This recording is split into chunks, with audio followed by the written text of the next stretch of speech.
I have, like I said, two great HR experts that will be talking to this our topic. And before I give the floor to both of them, I would quickly like to talk a little about LSETF. And before I do that, I'm going to introduce myself. My name is Fumi, and I'm Business Support Officer, Lagos State Employment Trust Fund. And like I said, I would be talking a little about LSETF. So Lagos State Employment Trust Fund was established in 2016 with a mandate to prepare Lagos residents for entrepreneurship and employment opportunities. We do this through all of our acquisition of skills for people, and also we do it through tackling unemployment rate in Lagos. We also enable wealth creation through our various programs, our loan program, employability program, and Lagos Innovate program. And so part of what we do is to support businesses, entrepreneurs, and Lagos residents in getting their feedback, most especially MSMEs. And we do this by supporting their business, access to finance, access to market, capacity building initiative, and interventions. Part of what we also do is what we're having right now, which is a webinar session where we share knowledge with you on how best you could expand and the knowledge you need in growing your businesses as well as growing yourself. And without much ado, I would be introducing my facilitators here. I have with me on this webinar session, I have with me Mr. Tokbe Richard Banji. He is the lead talent development at MasterCard. And I also have here with me Miss Adeshola Aligo. She is the head People's Operation at Bandes. Okay, thank you very much, both of you, for agreeing to do this with us. I'm 100% sure people are taking back a whole lot at the end of this session. We would be having Mr. Banji first, Mr. Richard Banji first, and he would be talking on how employees can fit properly, what skills employees need to stay relevant in this post-COVID era, and as well as employers' outlook for 2022 and beyond. And I also would talk a little bit about Mr. Temitope before I give him the floor. So Mr. Tokbe is a force with human capital, and he has led program and change management for for the Nigeria Stock Exchange, and he has also led board strategy session and workshop for corporate governance, including United Capital. And also, he has led leadership strategy and development program for various clients. So you can agree with me when I say that we actually have an expert in the house. Mr. Temitope has led recruitment processes for CEOs in financial institutions, both in Nigeria here and in Ghana. He also has done a lot of work for the World Bank project and developing HR and OPs, capital training and plans. And so you would agree with me if I say, without mincing word, that Mr. Temitope would really have a whole lot of knowledge for us to pitch from. And so welcome once again, Mr. Temitope. Thank you very much for agreeing once again to do this for us. After Mr. Temitope speaks, then we would have Mrs. Adeshola Aligo, who also will be speaking on various topics. But before then, let me leave the floor and welcome Mr. Temitope Richard Banji. I would appreciate you all welcoming him with a round of applause so that he is there to really give us a lot. I would want you to welcome him in the chat box, put it in the chat box so that Mr. Temitope knows that we're excited to really hear from him. Thank you very much, Mr. Temitope, once again. Thank you. Thank you very much. Yes. Yeah, thank you. Thank you very much. And it's good to be a part of this. I mean, we're just going to, it's a very interesting topic. It's a very exciting topic for me. I think we are just going to make this as conversational as possible. I'm not going to present a PowerPoint slide. right? We are just going to make it very conversational. Feel free to drop your questions. There are three key areas, that the conversation would focus on this morning. And I'm just going to drop them in the chat so we can all reflect on it together. And as I'm speaking, you can also, feel free to time in, and let's see. So the first thing I'll be talking about is how employees can fit properly into the workplace post, right? I mean, we're all aware of what happened, COVID-19, what's presented to us, how everybody had to shut down and people had to go home. Some lost their jobs, people got pay cuts, companies were forced to work virtually and remotely. A lot of things that, we were not prepared for happened to us in the course of COVID, right? Now, yes, it's still out there, but I think organizations are feeling more comfortable to return to work. While some are fully returned to work, we have those that have embraced, hybrid type of work and also fully remote, while we have some that are fully on site. But the most important thing is, how is this working out for us? How is this working out for us individuals, as employees, as employers? How is this working out for us? And how can we better make this work for us all? I'm going to share a few points on how this is working for me, and how we can all leverage this points to also work for us. First thing I always say is, it has happened. It is with us. We don't know how long it is going to be. So we just need to embrace it and, make adjustments around it. And I would say, for people to feel comfortable, getting back to work, I think employers have a huge responsibility in this. Employers have a major responsibility to play in ensuring employees feel comfortable coming back to work. And one of the first things I would say is, we need to ensure that, the workplace is becoming more productive for people to return to work. We need to embrace the COVID policy. The social distancing policy has to be in place. We need to put in place digital, tools that can enable collaboration and help boost performance. I think it's important to also prioritize health and wellness. Health and wellness is very key, for us to have employees that will deliver the goals, that will deliver the strategy. It's important for the organizations, for the employers, to prioritize the health and wellness of the employee, which is leading to a lot of organizations now thinking of, a more robust health management plan, a more benefit scheme that would ensure that, employees' health needs and challenges are well taken care of. I would say it's also good to think about creating, a better experience for talent, right? We're currently right now where I would say talent rules, right? I've had conversations with colleagues in the space, HR space, and how talent are asking for this, talent are asking for that, and I want to say talents now know their power. That's the truth. We have a lot of our talents moving out of the country. Opportunities are everywhere. People are working in Nigeria. They're living in Nigeria and working for companies in the US and the UK. So for you to really be able to harness talent, it's important to rethink our talent philosophy, improve the talent experience, improve collaboration, improve productivity in the organization. And other things I want to focus on, especially from the employer end, is we need to reimagine performance. How do we want to start measuring performance going forward? Because this is something that would also have impact on the employees, and would also determine if they are still going to be comfortable staying with you. What are the things that are important for us to measure? Is performance now performance continue to be a yardstick for, okay, we need to get rid of these people, or performance is just going to be so conversational to identify needs and how we can better support employees? We need to have that conversation. We need to reimagine work culture.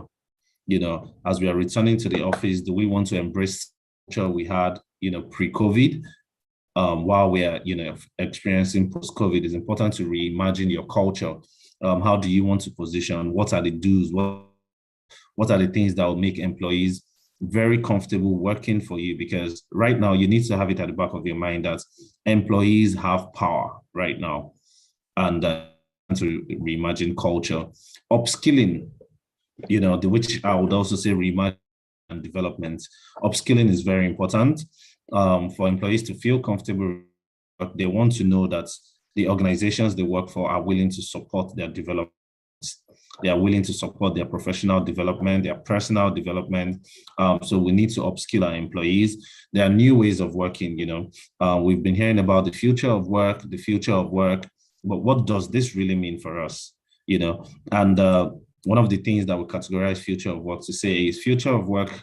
If we unpack it, we'll realize that three key elements, which is the work, the activities performed, and technology applied to produce work outcomes and create value. The workplace, policies are changing. We have people working from cold locations. We have people working on site. We have people working remotely, and all of that. Work is very important. So we need to make sure we rethink our geographic location, design in the workplace, culture, and virtual collaboration. These things needs to be in place for comfortable coming back to work.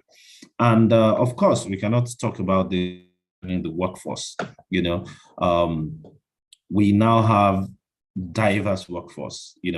We now have people with different skills, talent options, and also the face of work is changing. So it's important for employers and employees to understand the critical roles and help employees, settle into these roles. I would say one of the things that would also make employees feel very comfortable returning to work will be flexibility and inclusion, and ways of working. It will really help them settle back into work. For the employers as well, improving cyber defense is very key. We need to start thinking about a lot of things happened during COVID. A lot of organizations, information was lost, finances were dwindling. So it's important to do that. And overall, to make people comfortable coming back to work, I would say everyone, both employees and employers, need to have a great sense of purpose. It's important to have a great sense of purpose. And I believe if we can do that, it will be, a smooth transition returning back to work. Now, the next thing I'm going to talk about here is, what skills employees need to stay relevant post-COVID, right? I'm not against whatever anybody wants to learn. I remember during COVID, there was a lot of talk about learn a digital skill, learn a tech skill, learn this, do this course, do this online training.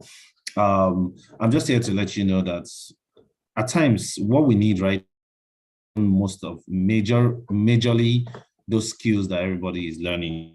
So you go and learn data analytics, go and learn Power BI, I've gone ahead to learn those things.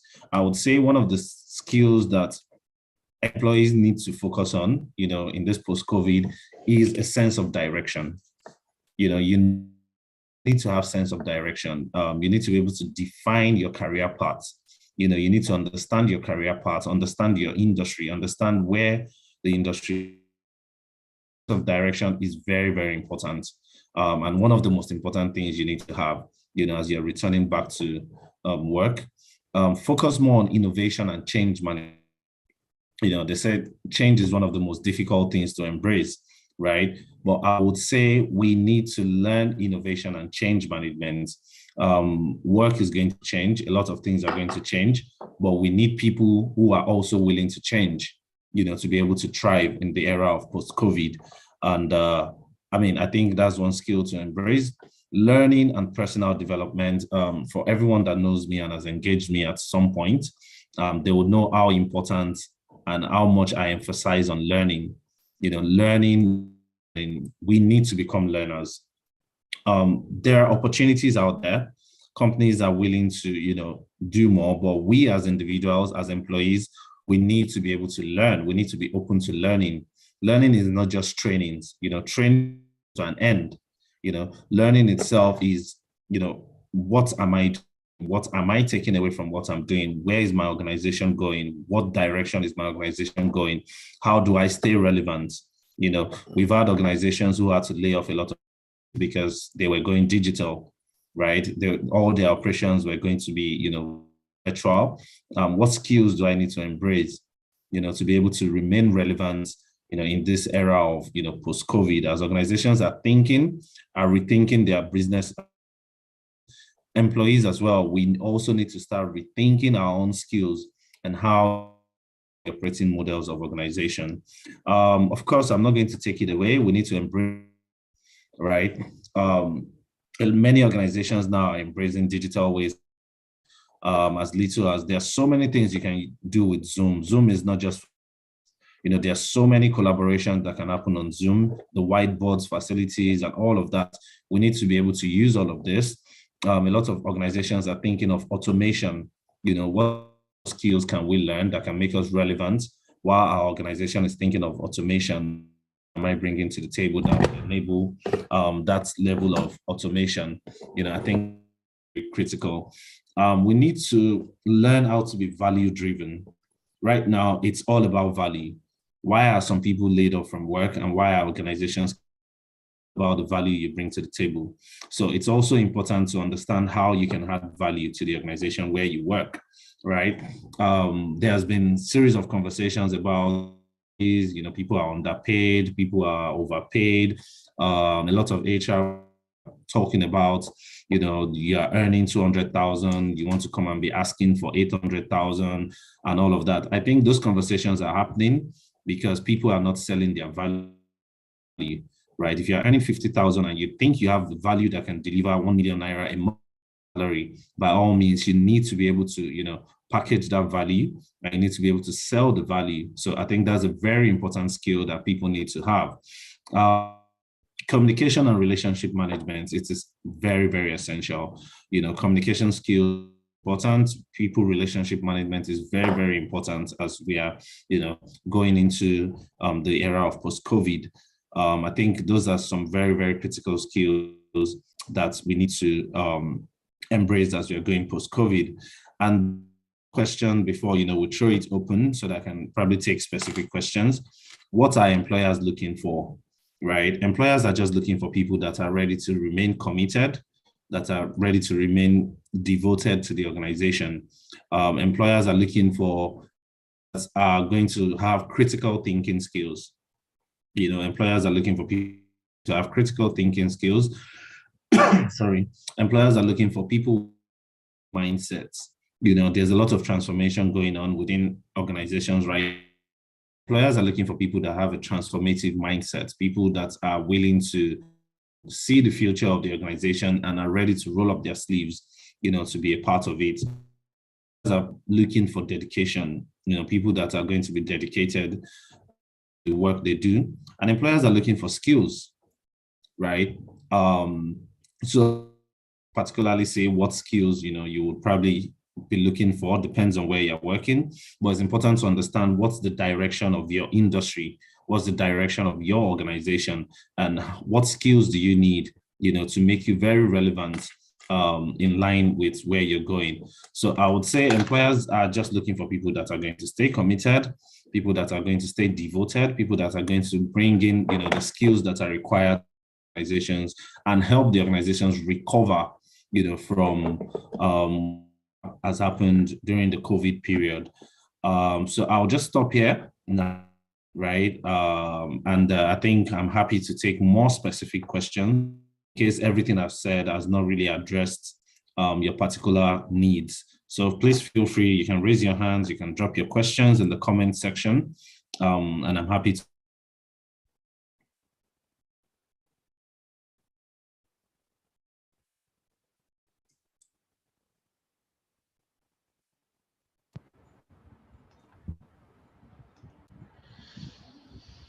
Wow. Thank you very, very, very much, Mr. Temitope Richard Banji. That was quite insightful. Like, I agree with you. Skills are very, very much important in this new era. What can you bring to the table? How best can you promote the, the table right now, what is it that you have that can bring in great ideas that we can turn around? And so it's very important for us all to look at that area. Yes, I agree with you that you might want to take your questions now, but we intend to do a Q&A session, which people would have the opportunity to ask questions. And so I might just say, if you're not done, we might as well still continue. But then if you think that you'd like to stop here and let's have people ask their question, I'm willing to let us take that, because I see that we have an Awa Sunny here. She probably has a question. So let's just allow Awa Sunny to ask a question. I would allow Awa Sunny to speak. Okay. Okay. Awa Sunny, you yes. can go ahead and ask your question. Okay. Good morning. Good morning. Yes. Good morning. Thank you for the lecture. Or what would I call it? Okay. So I want to ask, you talked about the working online. I think I'm interested in that. Working online, and I don't know why my picture is not showing now. So That's fine.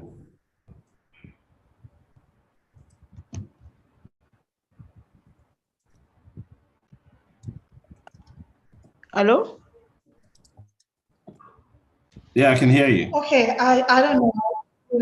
We lost our, then maybe she's having network issue. So what we can do, Mr. Temitope, is we're going to still take quick Q&A session. And No so problem. let's just for now, you can drop your question in the Q&A box, and at the end of this session, we would take everybody's question one after the other, because I think we lost you there. Okay. Thank you very much once again, Mr. Temitope. You can please be on the session so that you can also be noting questions that will be dropped on the Q&A session. And so we're going to be moving on to Mrs. Adeshola Aligo. And Mrs. Adeshola Aligo, like I said earlier, she's the head people's operation at Vendy's, and she'll be discussing with us the systems and structures the employer need to put in place to prepare employee ahead of this new work culture called post-COVID, and also discussing best ways of addressing issues of mental health and staff productivity from an employer perspective. She also will be talking to us on the need to design and redesign an effective compensation model for full-time staff and remote staff work. And just before I give the floor to Mrs. Aligo, I'd love to just introduce her properly, and so that you all know when I say that we actually have experts in the house. We really do have an expert in the house. She is a senior human resources professional with wealth of experience in FMGC, management consulting, banking, and most recently, agri technology. She's also passionate about partnering with business leaders on HR matters. That is, HR matters is a core for her. And also, she is also a certified career development coach and founder of Ninja Job Hub, an organization born out of passion to help career professionals successfully navigate the career life through specialized career development programs like Career Advanced Bootcamp, Employability Toolkit training, published articles, personal and group coaching. She has empowered several youth and upcoming professionals with the right skills, the right knowledge, and the right attitude for their career success. She graduated from Olabisi Onabanjo University, Ogun State, Nigeria, with a BSc in Business Administration. She has a certificate in career development coaching from Holistic Coach Academy, USA, and she also has a diploma in human resources from the Chartered Institute of Personnel Management of Nigeria, that is CIPMN. She's married with two adorable princesses, and she enjoys music, fashion, and likes trying out new recipe. Thank you very, very much for joining us and agreeing to facilitate this session for us. Welcome to this great session of sharing knowledge. I would want us all to please welcome her so that she can, like I said, be gingered to pour everything out for us. Thank you once again, Adishola. Thank you. Thank you so I much. can't see it in the chat box. Are we not excited? Please let me see the excitement in the chat box, please. All right, can I go ahead now? Go ahead. Yeah, thank you very much. Thank you so much for having me. I've been enjoying the session so far. So Tokwe and I are coincidentally friends. So it's interesting to be here on this session with him. Okay, quickly, I have slides, so I'll just be speaking to them quickly and just focus on the areas that I'm supposed to focus on. So we're really talking about balancing pre and post-COVID, and I'm speaking from the perspective of, the employer. So really, my talker already I highlighted earlier that a lot of things have changed with regards to how we work. In fact, we used to say so many years ago that the future of work was coming, but it's no longer in the future. It's actually here with us. And a lot of organizations were even prepared for now, even before COVID started, right? For some, no, and some are just trying to get into the space, and some are just seeing how they can survive. So what has really changed for us in terms of work after COVID? There's a lot of increased demand from home. On Saturday, I was at Flutterwave Career Fair, and a young chap walked up to our stand and he asked about opportunities available. And while we told him what was available, he then asked us if we were doing remote work. I said, yes, we do remote work, but it's hybrid. And then the next question was, how many days do I have? He was very direct about what he wanted. And my question to him was, if is this what's most important to you in terms of what you're looking for in a workplace? What about the culture and so many other things? And he said to me, well, to be honest with you, I'm very fine with the job that I have. That's the only thing that is missing. So that's somebody who is willing to leave his employer just because of remote work, not caring or not thinking about whatever he was earning at the time. So this is the time where we get all of those demands. We reach out to candidates, and the first thing they tell us is, am I going to be working remotely? Of course, remote learning too has become a thing. People can now learn from anywhere. There's a lot of awareness with regards to mental health. And I'll explain that further even as we go on as well. There's increases of social media to work, to do so many things. Technology jobs are right now the rave of the moment. Everybody wants to do something in technology. No matter what you're doing, you want to do something, you want to look for a tech job to do because they are like in high demand and they're well paid. And there's a lot of attention in that area. And workforce management as well. How has workforce management changed? So that has also changed in terms of how we manage the workforce. There's a lot of rapid reskilling. Tokwe talked about upskilling and all. That is really happening. People are beginning to see the need to upgrade in terms of the kind of skills they have and how they're able to do their jobs. Also, leadership and management competencies are also changing because the kind of competencies you need to manage a remote team is actually different from the one that you need to manage a team that you get to see every day or every other time. Now you might not get to see your team members, depends on the mode of work that you're on or that you're willing to take. So people need to also build competencies in that area. There's a culture of trust and transparency and openness. Of course, with regards to managing the workforce, you need to build that. And of course, more agile way of work. Quickly, I'll move to the work culture. This is an opportunity for organizations to begin to reassess a whole lot of things. You need to evaluate jobs and ask yourself, what jobs can we actually do? What jobs can be done within our organization remotely? What jobs can be done in hybrid way? What jobs need to be done on site? Because the truth of the matter is not so many jobs can be done from home. I thought about the example of somebody who's working in a restaurant and is selling, right? If you have like a physical walk-in restaurant, how you going to sell to people from wherever you're situated? So yes, some people still have to come to work, but you just need to really reassess what works best for you. It's not really about copying what's happening and in every other place. Also, of course, I talked about leadership competencies developing. So you need to train your leaders on managing remote teams. Organizations need to, in fact, as leaders, or as team leads, as members, we need to actually request or find a way to upskill ourselves in that area, partly because new skills have emerged. Our organization also, must emerge. Skills such as agility are now a necessity, because with agility comes a lot of innovation. We also need to move with change, and basically, while moving with the change, we should not forget the importance of productivity, how we're going to retain amazing talents, how we're going to sustain, and of course, redesign our organization, and also to redesign how work is done. What can we do differently? And of course, digitize and train HR. HR is a very vital part of the organization, because apart from the salespeople, they are also interfacing with the external world, right? And so you also need to be able to train them. Apart from digitizing their processes, you also need to train them on how they will conduct virtual interviews, how they will onboard new employees, how they would manage talent even from a hybrid work mode or whatever mode that we decide to adopt as an organization.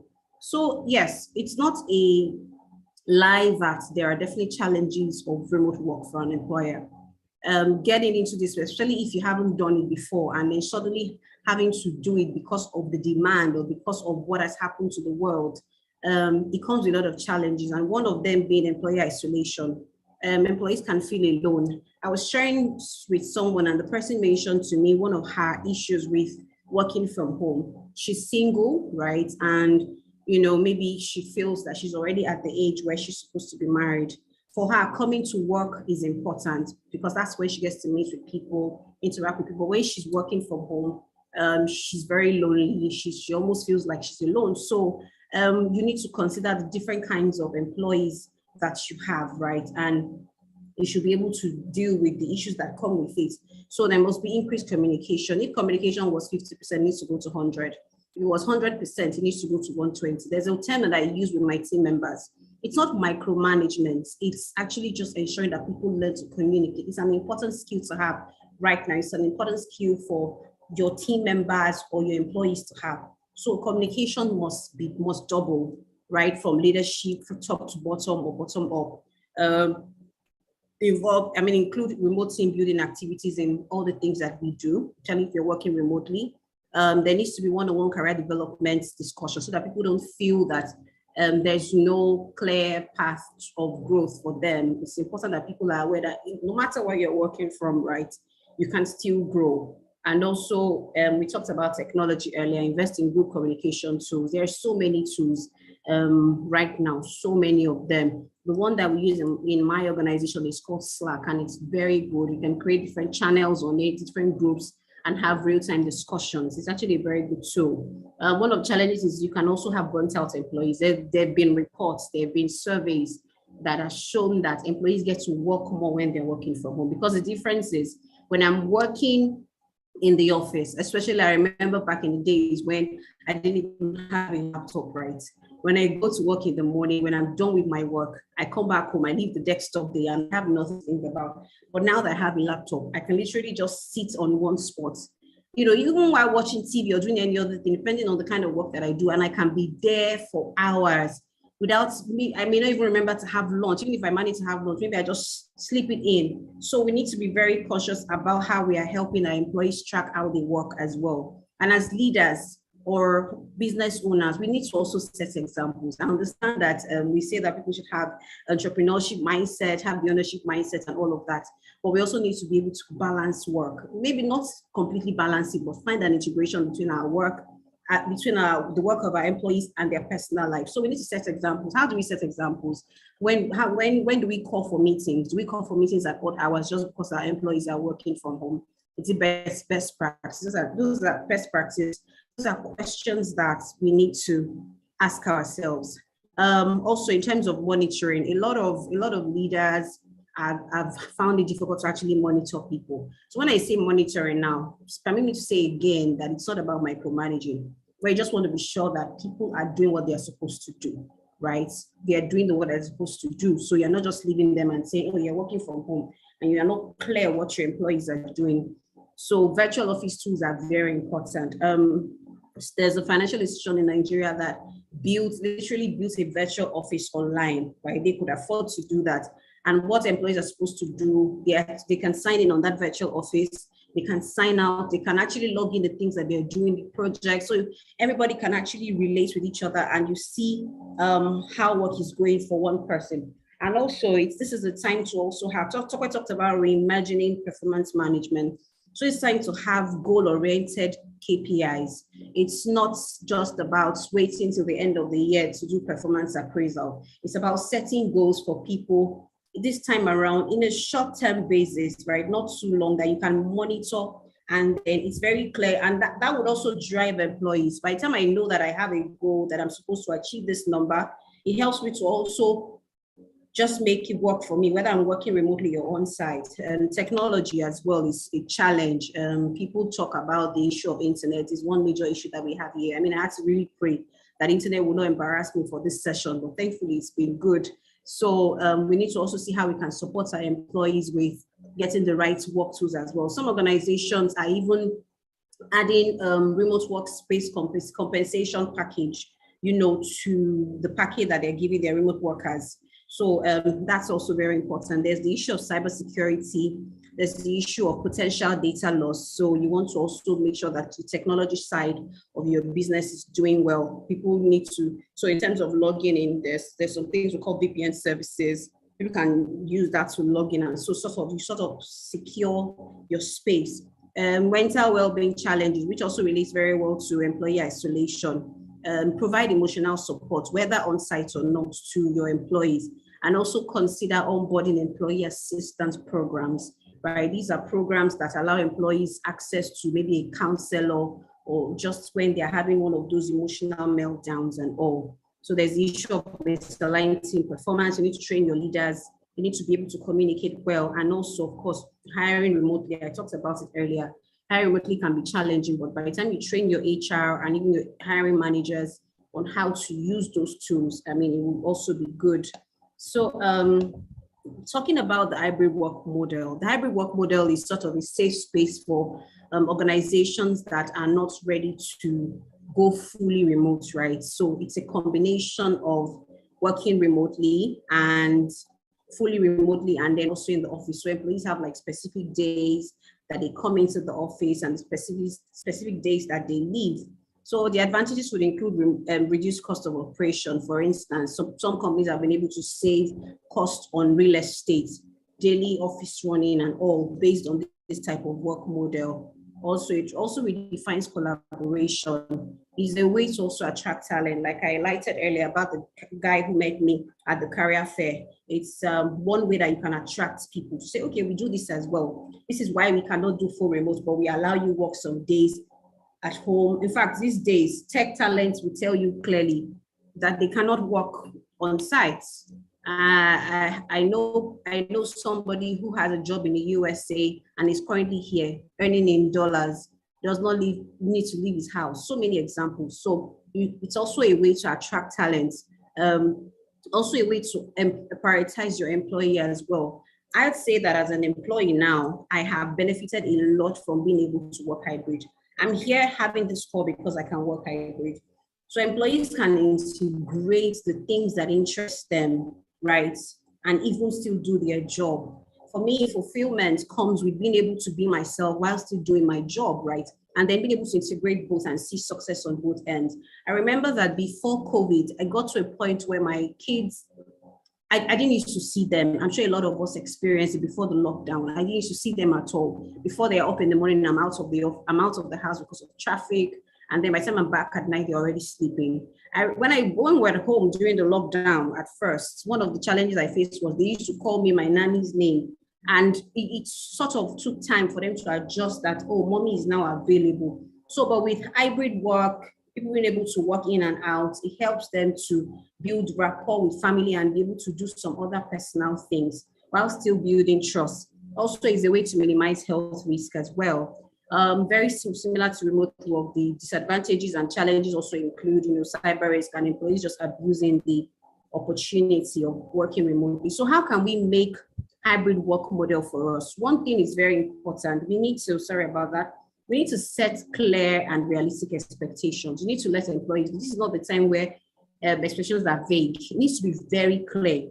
You know, they need to let people know when they can work. So one thing that can help you is to develop a hybrid work mode policy or work policy. So in that document, it shows when an employee can work from home. It shows where they can work from. Because one of the challenges you find, I used to work in a financial institution, right? And one of the challenges we had was because you told people that they could work remotely. So I mean, I could travel to Canada. I could travel to anywhere in the world and I'll be doing my job and you will not even know it. We used to have all of those issues. So if that's not an issue for you, it's fine. But if it's an issue for you, you need to make it clear to say, okay, you can only work within this geographical zone, right? You cannot travel out of the country. Just make it clear. And it's about really about what works for you. And you're also looking at what your competition is doing because you want to attract people and you want to retain them. So also let them know how they can work. You also need to decide on how your technology would go beyond just enabling remote work, but you need to make your technology harmonize your employees. Not so the fact that we're working remotely shouldn't mean that everybody does not know what everybody's doing in the same department. How can you make people come together? How can you make people collaborate to do work effectively, right? And to make sure that this person also knows what that person is doing, just in case there's a sudden exit by one employee. All of those things are very, very important in sustaining your business and ensuring that continuity. Another thing that's important is for you to set regular schedule of core hours. This is important because some meetings are important for you to have, and also to help you control and help some of your leaders, you know, in terms of how they manage their team. So you might need to set those core hours of work so that people can not say, oh, people need to understand the difference between flexible work and, you know, another form of work. Flexible is I can do my work maybe in the midnights, right? And I'm still working. But what if you need people to be available during the day? So you need to make all of that clear. Also, you need to train and develop your team from, you know, anywhere, be able to mentor them, be able to support them. One thing is important is you need to continue to reevaluate what you do. So gather feedback from time to time. You need to know, you can hold meetings such as Ask Me Anything. Just be deliberate about how you gather feedback, review performance, check it. This work mode we're doing, is it working for us? How has productivity improved or declined? Those are the things I need to check. Oh, the technology we have invested in, is it working for us? And also, is the policy just really working? You need to check what works for you at time as well. How do you create a culture that promotes social inclusion, even as we are all working remotely or on different days? Ensure that your employees' voices are heard. Create avenues for them to be able to share, you know, their thoughts, their ideas, and observations. Avoid the bias of physical presence as favoritism. It could happen naturally that you want to favor people that you see more. Don't let it be tied to that. There should be clear expectations for everybody, the same performance management model for everybody, whether they're working physically or not. Create opportunities also to solicit and act on feedback. Why did I add act on feedback? It's important you act on feedback because so that people can trust you to give you their feedback next time. Also, you need to keep employees engaged. I just added here some hybrid models from 4 big organizations. Citigroup is doing 50-50 mix, and some 50% of their workforce are doing full remote, some are not. Microsoft model also does half-time remote, and also depend on managers' approval. So they have the remote structure on, but it also depends on what works for my team. So as a manager, I have the liberty to say, okay, my team cannot actually work fully remote, or no, these people have to come in and all of that. And yes, the other examples here, because of our time, I will not be able to share. But very importantly, it's important to discuss employees' contributions to business goals. You need to offer them a clear career path to career development. Just like I said, check in with them frequently. And also, even while working remotely, be generous with praise. Right, so this is also still highlighting the things that I've talked about, building blocks to support a hybrid work model, leadership, purpose, and culture. You need to be clear about your purpose and make it clear, and also protect your culture, because those are one of the challenges that can come with, you know, hybrid work mode. And culture, if you're a company, an organization that's very big on protecting your culture, you need to be deliberate about how you communicate it and how you make sure that your leaders are supporting it, right? You need to also encourage new ways of working. get to know your employees. I talked about getting feedback. So survey your staff to know how and where they get their work done, so establish new enable team cultures. You need to find a way to make teams much smaller and not so large that it's hard to control or it's hard to manage. Workspaces and systems should be redesigned to support the hybrid work model. You need to take into consideration the needs and activities of your employees, and invest in smart workspaces we've talked about earlier, and digital infrastructure. That cannot be overemphasized. So you need to look for what works for you, what you can afford, and what you can sustain. Structure and roles should also adapt to maximize employees and customer satisfaction, because at the end of the day, who are we satisfying? It's our customer, right? So these are really the things that you need to put in place in order to support a hybrid work model. You need to continue to reassess and check, because when you first start, you'll be rough. You have employees. I remember that I had a team member who just didn't like to communicate. You don't like to say, oh, this is the update on what I'm doing. Not to say that you should micromanage people, but you need to know what works for each employee, and then have sanctions, for when people are flouting the remote work or whatever policy it is that you have developed. People need to also remain accountable. We're saying that employees are king, it's the world of employees. We need to also still make people accountable. Quickly, I'll run into a very important discussion here. Is there a need to design compensation models based on work pattern? There's actually been a lot of arguments around this. Some have said yes, some have said no. In fact, at some point, the discussion was around whether remote workers should earn less, since they are not spending money on transportation and all of that. But when it comes to compensation, I think what's important is that you must ensure that your compensation system is competitive, right? It's also something that you can afford. So while you're trying to be competitive, you also don't want to eat into other funds that should go into other important aspects of the business, right? So you just need to find something that works for you, but quite competitive, and also something that you can sustain over time.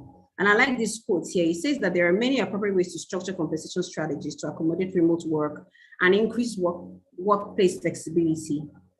What really matters, though, is that compensation programs are competitive, consistent, and fair. And that's the most important thing. Some organizations have adjusted in different ways.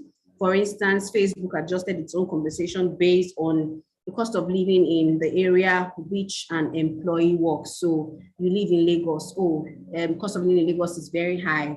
And so you set your compensation based on that. You live in, where can I think of that is not as expensive as Lagos, maybe like an Abeokuta or somewhere else. So like that, and there are so many different options as well that you can look at. But above all, I think what's important is the things that I have highlighted earlier: competition, what you can afford, what you can sustain as well. And so there's a lot of arguments around that.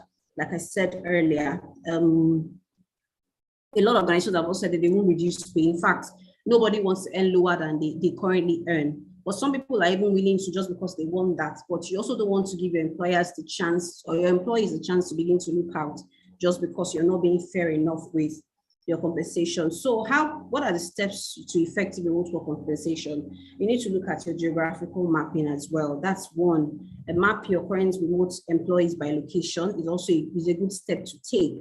One thing I would say here, instead of taking away some vital important parts of pay, like some people have argued about transport allowances and all, why not see how you can convert them to other kinds of allowances that support remote work? Yeah, so you also need to consider expansion and growth. How many employees work remotely now? Do you plan to hire for new remote positions in the future? Whether you're a fully remote company or whether your workforce is national or international, those are things that you need to consider when you're looking at your remote work compensation planning. Also, just generally review your compensation policy. Like I highlighted, look at some allowances that need to come in, look at some that probably need to change, but not necessarily to reduce anybody's pay at any point. Nobody wants to earn lesser than they earn. Everybody wants to go, right? So you also don't want to lose people. What are important factors to consider?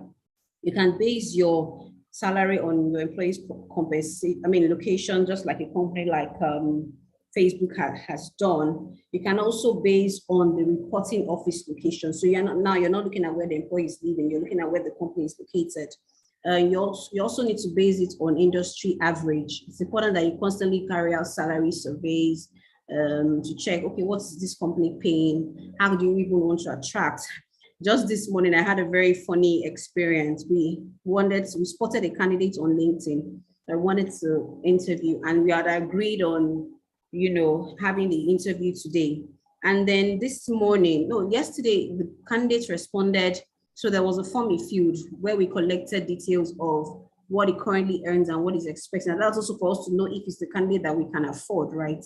And so at that point, he then responded to say, okay, thank you so much for the invitation. I have completed the form, but please, something about us just making sure that we can afford what he has asked for before we interviewing him so that he does not waste time. That's to tell you how powerful candidates have become, right? And then I told my colleague, I said, oh, whatever, this is something that we can pay, it's fine. I think my colleague tried to reach him the night before, but it wasn't reachable. So this morning we got on the call, and then the candidate was nowhere to be found. And by the time my colleague would call him, his response was, I didn't get a response or a confirmation to whether he could afford what I was asking for. And I just laughed. So I took my time. I also called this candidate and I said, okay, this is it. We don't have a problem with what you're asking us. And if we had a problem with it, we would have reached out to you to see we had a problem with it. And he just said until I confirmed that it was going to end that money. And for me, I did not also want to say anything because I'd not even had one chat with him. It was like a first pre-chat to even know if he had what we were looking for, right? So you get to meet those kind of employees at different times. So that's why it's important that you're also looking at what's obtainable with regards to salary, and just continue to have that understanding that talent is king and they become very demanding. Employee benefits also for remote workers. What are the benefits that they can get? Don't make it seem as if because somebody is working from home, they enjoy less than what somebody is working physically would enjoy. A company like Sterling Bank, for instance, what they have done is to review all their jobs. Some roles are fully remote, some are hybrid. For the fully remote ones, they probably get to come to the office just once a month so that they can sort of meet and just collaborate physically and not just remotely. So really that's it with regards to compensation and all. And I think that brings me to the end of my presentation. In conclusion, I'd like to say that employers that do not provide increased remote work opportunities may find their employees leaving for jobs that provide greater flexibility. It's what has come. It's the reality of things. And organizations who want to attract, retain great talent must be open to accept ultimately the job is not just one that can be done remotely. All right, thank you so much. I guess we're ready for question and answer now. Thank you. Wow, what a wonderful presentation, touching every area that we all will agree with me that we really, really, really needed to hear the expert advice on. Thank you very, very much, Adeshola. And I must confess, your presentation is pretty much very impactful. Thank you very, very much. So right now we'll be going straight up into the question and answer. And I would be reading out some of the questions we already have in the chat box. And so I'll be directing the question to either of the two of you to take the questions. Thank you. Okay, so I have a question from Uche Jumbo here. And she says, how can I recall my ex-employees who have lost their job during the pandemic and have now gotten another job at a distance too far from Lagos? I don't know. Would you like to take that question? Okay, so I think for me, I like to take that question with a question. First thought is, why do you want to recall your employees? Are they so fantastic? Yeah. So that's maybe if you could just drop it in the chat, or maybe since this is like a conversation, I think it's important to establish the why, you know. Then Yeah. how do you want to bring them back? To be honest with you, here's how I do my work. I do my work wearing two caps. I always think like the owner of the business and also think like an employee, because everybody talks to HR and everybody forgets that HR is also a part of the organization. So, what would you do to attract yourself back to an organization, right? You need to first look at what benefits that person is getting from the place where the person is working. Can you provide those benefits? Why did that person move in the first place? So, because if you are not able to provide those benefits for that employee, it will be difficult for you to actually bring them back to you. They're enjoying some things now. Right now, I mean, I sent a message to my boss this morning to say I have a speaking engagement and I'll be gone for an hour. And he just say, oh, kudos. Some employers will say, no, you can't be away from work, you know. So you need to look at those things that the person is currently enjoying where they are and be able to tell them that, oh, these are the things that you have put in place as well to attract them. It's really about attracting people. The organizations where people resign and they willingly want to come back because they've gone to a new and they've said that, oh my God, I really miss what I'm coming from. And by themselves, they come back. So those are some of the things that we need to put in place. How are you even attracting people in the first place? Thank you very much for that, Adeshala. Quickly, I'd like to take this question again, and I'll be directing this to Temitope Richard Banji. She said, how do I manage accepting IT students in this era? IT students need the face-to-face to ensure knowledge is transferred. But if most of the team are working from home, how do I manage this? All right, thank you very much. I want to believe IT students, like the summer interns and all that,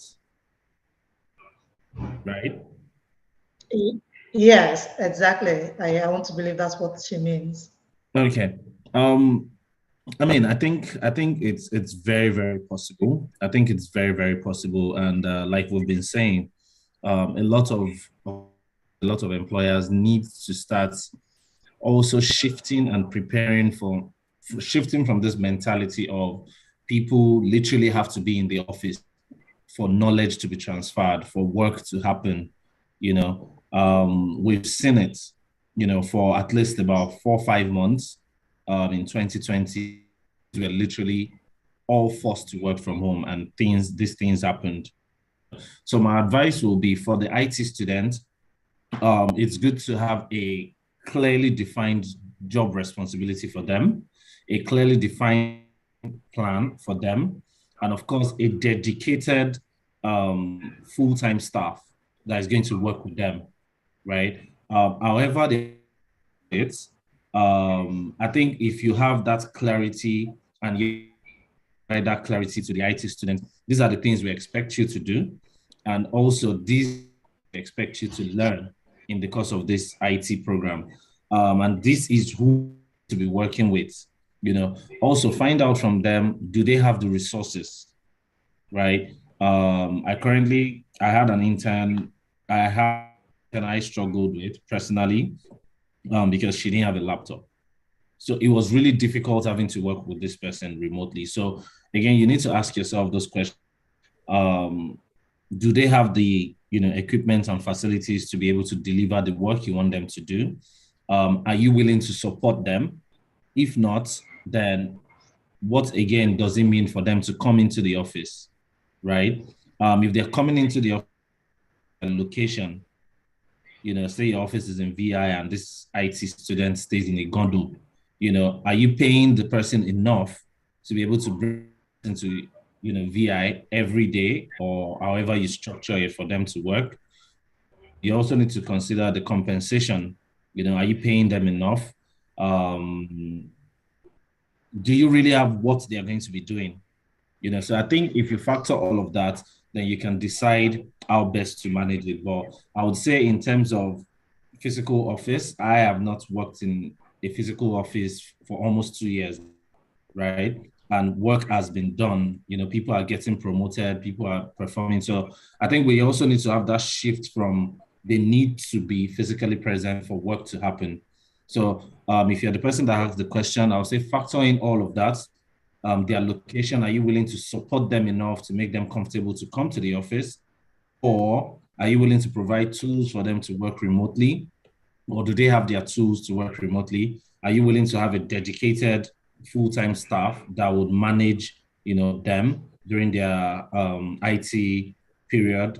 And if you factor, it will help you make a better decision.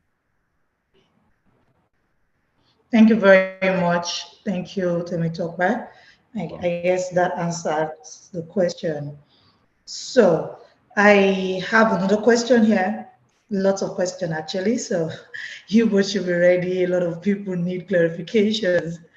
It means that they were really listening during the presentation. So our Awasani said, how can one really get to work online, be it here or in Nigeria, be it here in Nigeria or in abroad? Is there a specific training to do for such? Reason for asking is because I'm interested in that. So I'll be directing this question to Adeshola. Adeshola, please, can you take this question, please? Okay, I think this is a question that Awa was trying to ask earlier. How can one really get to work online, be it here in Nigeria? And I like to say here that my friend Temitope is best to answer this question because he's been working online for over a year now. So not that I don't know, but I think that coming from a very practical side, it would help Awa as well respond to the question. Apart from looking for the job, getting the job, what are the things that you need to do? Before I hand over to Tope, I'll just say as well, you need to also be sure. One thing I like to tell people when I coach them with regards to job search is I tell them to draw an organization pipeline. Organizations have candidate pipeline. What about yours? What are the companies that you're interested in? So first of all, you need to look for the skills that are in demand, right? And then look for the organizations that offer those skills wherever you're interested in. And then how can you design your CV and all of those, your tools, to meet with the standard? Nigeria, we like a lot of stories. Some countries don't like too many stories. Go straight to the point, So you need to know what works. But I'll let Tope also add to, this answer. All right, thank you, Shola. I think you've actually answered it already, to be honest. I just dropped a link on the charts. Is an access to remote work. There are a couple of websites that they offer fully remote work. But I would say, I think the only difference between the remote work and the physical interaction with people, right? It has been like every normal work for me. I wake up every morning, I get on my desk, I do my work, it's really like that. But getting these jobs, there are loads of out there. And I think all you need to do is search, right? Even using LinkedIn, you can use LinkedIn jobs and you filter with, I think right now LinkedIn has, remote job, hybrid, kind of jobs that you want. You filter them. If you also look at, I sent to only panelists. Okay, I'm going to send it again. If you to be sure that your CV are, what these people are looking for. The most important thing that they're looking for is your dedication, right? And I tell people, work from home is work, right? I've had to manage people who, while we're working from home, you will hear things like, "Oh, I quickly went to buy something," or "I went to change diapers for this," or "My parents called me." At the end of the day, those type of attitude is not going to help you thrive, when you're working from home. If you're looking for remote work, then you have to still see it as work. The only difference is the location. You have to be dedicated. You have to make yourself available from 9 to 5 and even be willing to go put in the extra hours, right? But with this link I've sent, explore the link. There are loads of opportunities there. there are really no peculiar skills that you need to have from home, provided you have an opportunity. But I would say just be very dedicated, be very devoted. You also need time management. You need to be time. There's no excuse for showing up for a meeting late. And also you need to be ready to have the resources. You need to have good internet. You need to have a good, you probably need to think about alternative source of power. Yeah, like Shola said, it's in the attitude. I've not seen any difference between when I was working. It's literally not different. The only difference is just different. And I'm probably not going out as often. So I think you just need to be able to put yourself together, and you will access these jobs. Loads and loads of people, I don't even know how this happened. We have loads of young people now who are living in Nigeria and working for so many companies outside Nigeria, earning full-time jobs, not even internships. So I strongly believe you can access it. That's my mentees, and a lot of them are getting these jobs, and I believe you'll get yours. Thank you. Thank you very much for that one, Temitokbe. Thank you. We also have a question here, and I think it's directed to you, Temitokbe. And it says, you talked about adding value. It's from Olufikayo. And it says, you talked about adding value. How can one add value to his or her skills? Okay, I mean, I think the answer is already the question, to be honest. How can someone add value to his or her skills?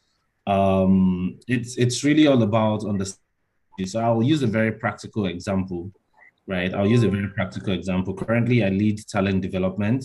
My job is really to improve employee learning, performance management generally. One of the ways I've been able to add value to myself is understanding what I have to do as an employee, right? I've been able to understand what I have to do.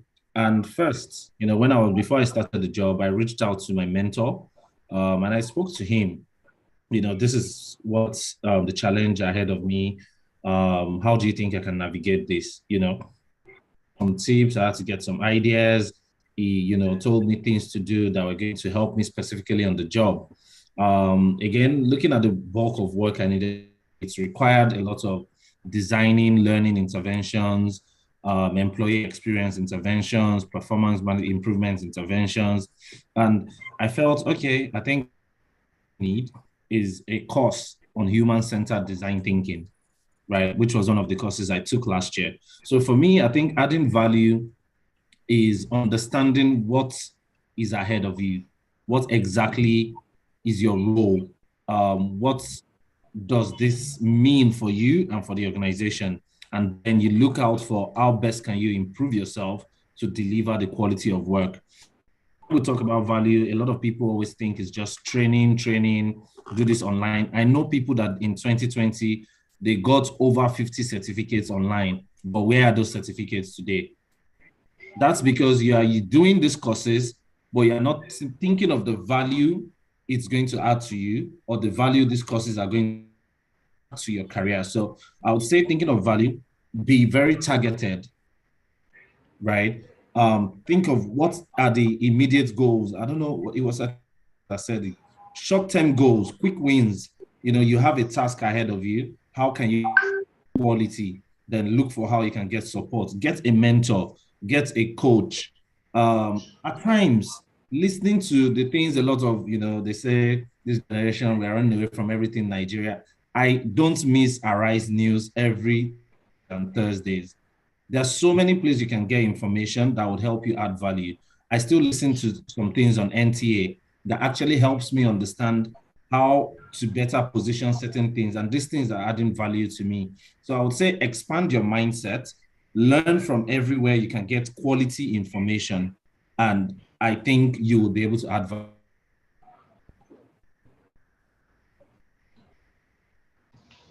Thank you very much, Temitope. I'm sure that goes a long way to answer that question.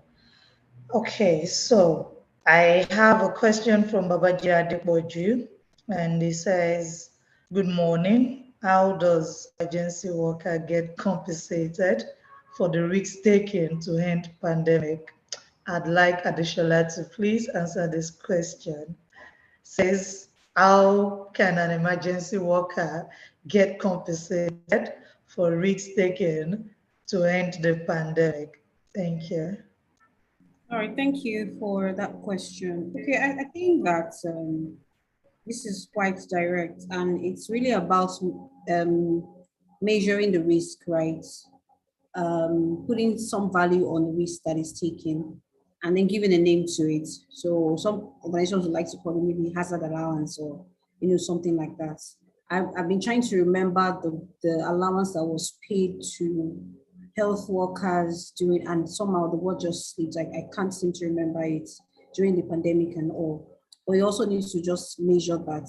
I think above all, one thing that I would say that organizations should really do when it comes to compensation is you need to have insurance, for your employees, life insurance, right? Generally, whether there's a pandemic or not, it's very important that you buy into life insurance for your employees, just in case anything happens to them while they're doing their work. There's sort of compensation for them, for their families when they are no longer there. So once we're able to buy into that, that also sort of caters for eventualities such as this one. But then you just need to be able to pay people something extra for the risk that they have taken. Frontline workers, right?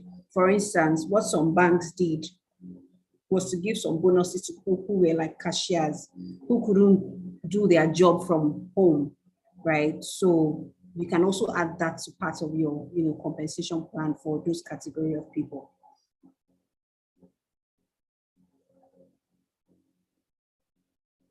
You're muted.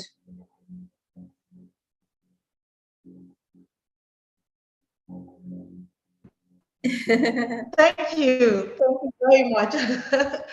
Oh, thank you very much for that. I guess that pretty much answers the question. So that for now is all the questions that we have in the Q&A box. And I'm trying to scout to see if we have any we probably left out here, but then I see none. Thank you very, very much. Thank you both. I must confess that it has been such a wonderful presentation from you both, and I believe that it has been impactful for those that are on the session. They would also agree with me that we all have been able to take one or two things back, a whole lot actually for me. I mean, the critical thinking thing, I mean, the hybrid work thing.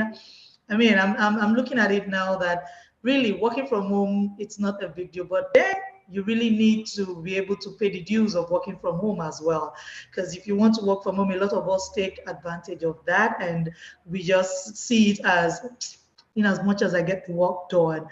I have picked from Adishola now that where you're working also matters. You have to be in agreement with your employee, and as well make sure that you're delivering. I mean, look at Temitope, who has been working from home for 2 years. That's interesting.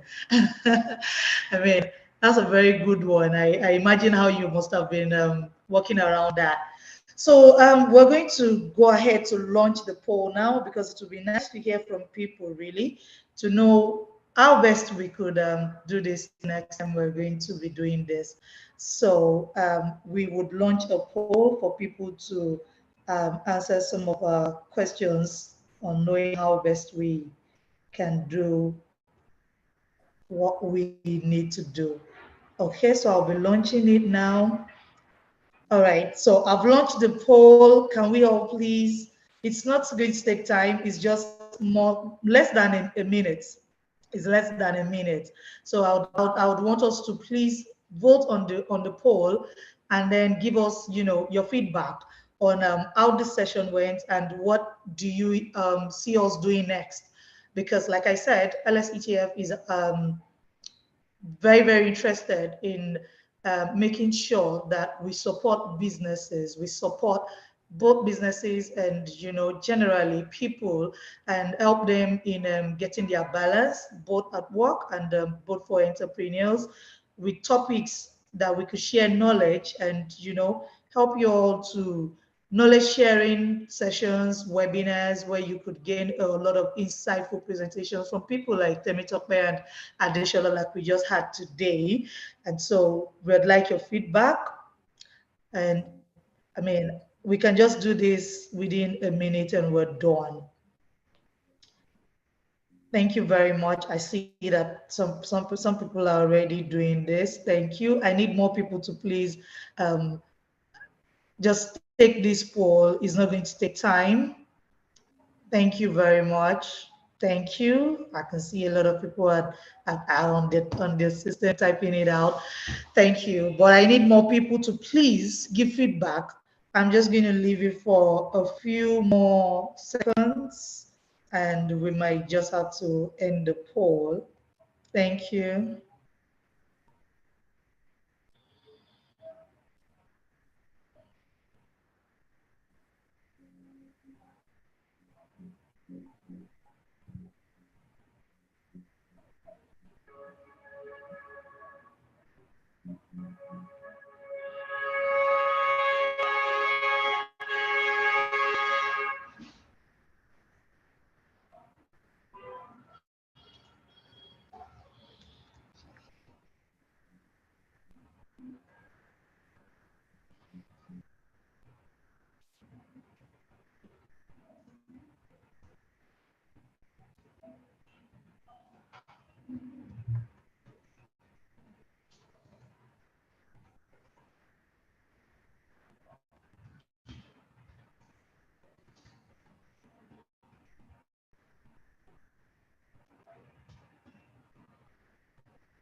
Thank you all so much. Thank you very much. So I'll be ending the poll now. Thank you. Okay. So I see someone here saying that they have not gotten answer to their question. I would have thought that we did. We did answer all questions, and I don't think we left out any. But can you please type your question in the Q&A box again so that we can respond to your question?